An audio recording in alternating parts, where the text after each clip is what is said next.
F9 makes it a point to include a blue car at the end of the film without revealing its driver. Here's who it could be and why. Before we go on, please subscribe to our channel because we answer your most important questions about your favorite movies and TV shows.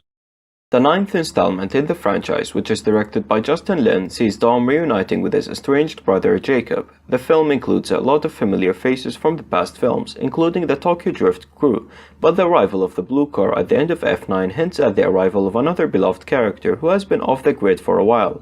After the action was completed and the main events of the plot were generally wrapped up, Dom brings everyone together for a backyard barbecue in the now rebuilt house.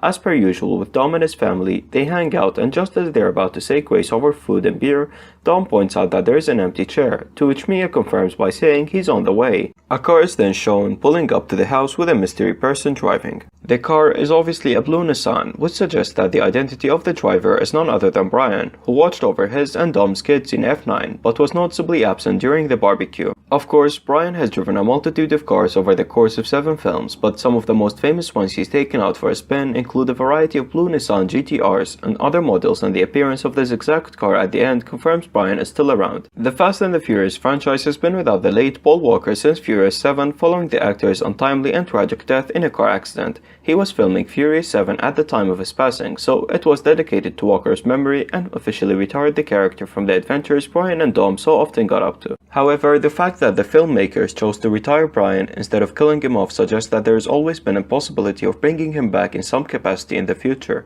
The blue Nissan didn't need to be seen in the movie, but it feels like a distinct teaser for what's to come. This could mean bringing Brian back digitally for Fast and Furious 10, similar to what Star Wars The Rise of Skywalker did on screen with the late Carrie Fisher as Leia. After all, showing the blue Nissan as it pulls up while Dom, Letty and the rest of the crew are already inside is a choice. Brian has always been a part of the family, and the filmmakers perhaps wanted to remind the audience that he's still there, despite not being able to show him. For those who have been watching the series from the start, the blue Nissan's appearance is an obvious and direct callback to Brian and Walker's time with the Fast and Furious franchise, and Brian pulling up just as his family and friends are about to eat makes it seem like he's simply late to the party, but is still a crucial part to the crew.